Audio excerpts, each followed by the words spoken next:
फिल्मको त्यो जादु जसले हामी सबैलाई एकै छिनको लागि अर्कै संसारमा पुर्याइदिन्छ हैन त?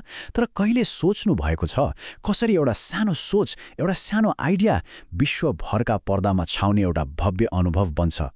ल आउनुहोस्, आज हामी यही यात्रालाई खोतलौं, सपनाबाट सुरु भएर पर्दासम्म पुग्ने हरेक पाइलालाई निहालौं। आजको हाम्रो यो यात्राको नक्सा यस्तो छ। हामी सुरु गर्नेछौं एउटा आइडियाको झिल्कोबाट, अनि त्यो आइडियालाई साकार पार्न कस्तो टिम बन्छ त्यो हेर्नेछौं। त्यसपछि कला र पैसा बीचको त्यो एकदमै महत्त्वपूर्ण तालमेलको कुरा आउँछ र खिचिसकेपछिको फुटेजलाई कसरी एउटा दमदार फिल्म बनाइन्छ भनेर पनि बुझ्नेछौं। अनि अन्त्यमा सिनेमाको भविष्य कता जाँदैछ भनेर हेर्दै यो यात्रालाई बिट मार्नेछौं। सबैभन्दा पहिले यो फिल्म इन्डस्ट्री इकोसिस्टम भन्ने शब्दलाई अलिकति बुझौँ है। यो भनेको खालि ठूला स्टुडियो वा चिनिएका कलाकारहरू मात्रै होइनन्। यो त एउटा निकै जटिल एक आपसमा झेलिएको जालो हो, जहाँ सृजना, व्यापार, प्रविधि अनि प्रतिभा सबै एकै ठाउँमा ठोकिन्छन्। र सबैभन्दा महत्त्वपूर्ण कुरा के हो भने यो एउटा यस्तो सिस्टम हो जहाँ एउटा सानो हिस्सा कमजोर भयो भने त्यसको असर पुरै जालोमा देखिन्छ। ल अब लागौँ हाम्रो यात्राको पहिलो खण्डतर्फ, त्यो हो आइडियाको झिल्को। आखिर कहाँबाट जन्मन्छन् त यी गजबका कथाहरू, अनि नयाँ पुस्ताका कथाकारहरूलाई कसरी तयार पारिन्छ? हरेक महान फिल्मको जग भनेकै एउटा बलियो कथा हो, र त्यो कथालाई आकार दिन फिल्म स्कुल र एकाडेमीहरूको भूमिका निकै ठूलो हुन्छ।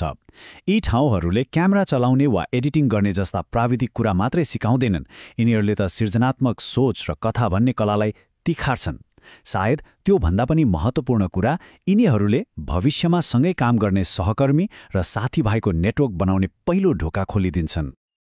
अब आइडिया जतिसुकै राम्रो किन नहोस्, त्यसलाई पर्दामा उतार्न त एउटा बलियो टिम चाहिन्छ नै।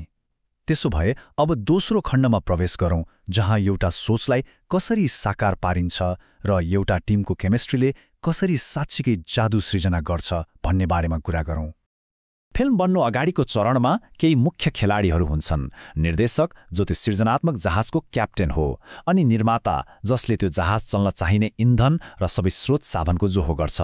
लेखकले यात्राको नक्सा मतलब स्क्रिप्ट बनाउँछ भने सिनेमाटोग्राफरले त्यो यात्राका हरेक पललाई दृश्यमा कैद गर्छ। तर यहाँ बुझ्नुपर्ने कुरा के हो भने यी सबैले एक अर्कासँग मिलेर काम गर्नै पर्छ। क्याप्टेनको भिजन र क्यामेरा चलाउनेको आँखाबीच तालमेल मिलेन भने त्यो जहाज कहिल्यै गन्तव्यमा पुग्दैन।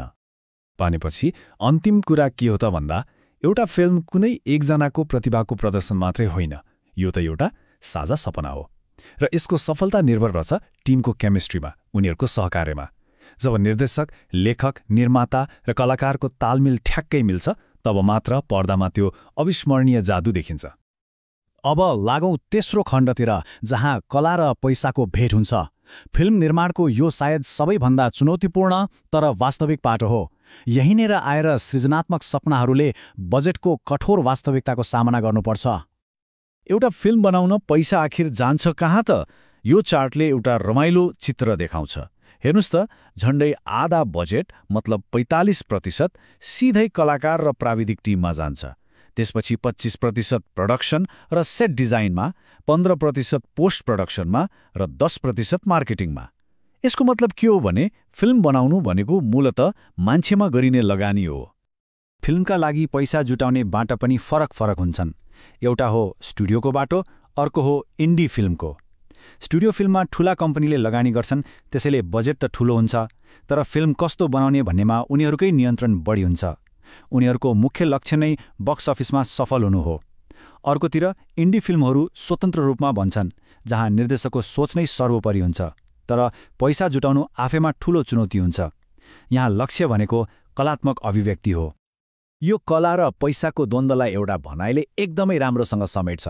सिर्जना गर्ने जोस त सित्तैमा आउँछ, तर त्यो सोचलाई पर्दामा उतार्न सित्तैमा सकिँदैन।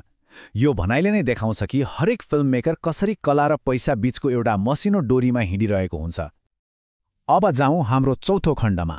यहाँ खिचिएका सयौं घण्टाका कच्चा फुटेजलाई एउटा चम्किलो फिल्ममा परिवर्तन गरिन्छ। हो, यो हो पोस्ट प्रोडक्सनको जादु। पोस्ट प्रोडक्सन त्यो ठाउँ हो जहाँ फिल्मले आफ्नो आत्मा पाउँछ। एडिटिङले छरिएका हजारौं दृश्यलाई जोडेर एउटा कथा बनाउँछ। साउन्ड र सङ्गीतले त्यो कथामा भावना भर्छ। भिजुअल इफेक्ट्सले हाम्रो कल्पनालाई पनि जित्ने दृश्यहरू सृजना गर्छ, अनि कलर ग्रेडिङले फिल्मको मुड सेट गर्छ, त्यसलाई रङ दिन्छ।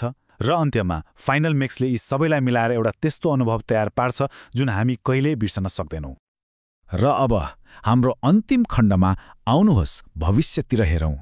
प्रविधिले कथा भन्ने तरिकालाई कसरी परिवर्तन गर्दैछ? सिनेमाको यो नयाँ युगलाई कस्ता रोमाञ्चक कुराहरूले आकार दिइरहेका छन्? सिनेमाको भविष्य साँच्चै रोमाञ्चक देखिन्छ। एआईले स्क्रिप्ट लेख्न सघाउनेदेखि लिएर भिएफएक्सलाई सजिलो बनाउनेसम्म काम गर्दैछ। भर्चुअल स्टुडियोले गर्दा अब जुनसुकै ठाउँबाट जुनसुकै परिवेशमा फिल्म सुट गर्न सम्भव हुँदैछ। अनि नेटफ्लिक्स जस्ता स्ट्रिमिङ प्लेटफर्मले विश्वभरका दर्शक र सृजनाकर्तालाई जोडेका छन्, जसले गर्दा अन्तर्राष्ट्रिय सहकार्य र सृजनात्मक स्वतन्त्रता दुवै बढेको छ। अन्तमा एउटा महत्त्वपूर्ण प्रश्नमा आएर यो यात्रालाई टुङ्ग्याउँ। के प्रविधिले हामीले भन्ने कथाहरूको विषय नै बदलिदेला, कि यो केवल कथा भन्ने एउटा नयाँ र शक्तिशाली औजार मात्रै बन्नेछ?